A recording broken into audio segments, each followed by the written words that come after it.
Good morning, বন্ধু বান্ধৱীসকল চিনি পাইছেনে বাৰু দেখিছেনে মই খোজ কাঢ়িবলৈ আহিছো আৰু মুখ চুখ এনেকৈ বান্ধি আহিছো এতিয়া সময় হৈছে 7:15 দেখিছেনে কেনেকৈ ঘূৰ কোঁৱলী মাৰি আছে আৰু ইমান কোঁৱলী মাৰিছে কোঁৱলী মৰাৰ বাবে একদম আন্ধাৰ কৰি থৈছে হেতু কাৰণে খোজ কাঢ়িবলৈ আজি অহাটো বহুত দেৰি কৰিলো কাৰণ আনকাল 6টা বজা বা 5:30 এনেকুৱাতে আহি যাওঁ কিন্তু কোঁৱলীৰ বাবে আজি সাহস হোৱা নাই কাৰণ আন্ধাৰ হৈ থাকিলে নেদেখিতো হেতু কাৰণে এতিয়া আৰু বেছিহে মাৰিছে দেখিছেনে কেনেকুৱা অন্ধকাৰ কৰি পেলাইছে আপোনালোকৰ ফালে কোঁৱলী মাৰিছে নে নাই জনাবচোন দেই আৰু আমাৰ এইফালে এনেকৈ কোঁৱলী মাৰিছে আৰু ৰাস্তাত মানে গাড়ী মটৰ চলোৱাটো ভয় হৈছে কাৰণ কোঁৱলীৰ দিনত বহুত গাড়ী মটৰ এক্সিডেন্ট হয় নহয় জানো সেই কাৰণে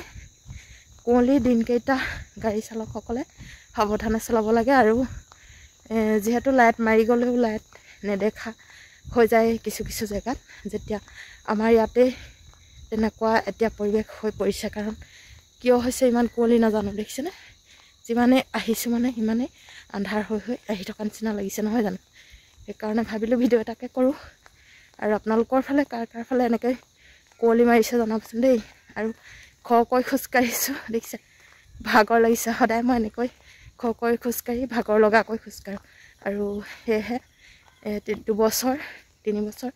অন্তৰত মোৰ প্ৰেছাৰটো একেবাৰে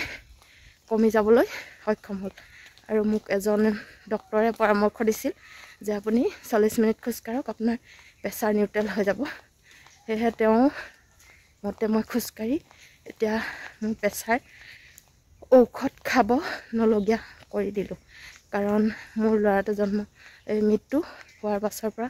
মোৰ গাত প্ৰেছাৰ লম্ভি লৈছিলে প্ৰেছাৰ বেমাৰটো আপোনালোকে জানেই কাৰ আছে আৰু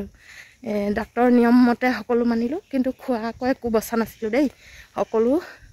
বস্তু সকলো খাদ্য খাইছিলো অকল ৰাগিয়াল দ্ৰব্য বাৰু মই এনেও নাখাওঁ হেতুৰ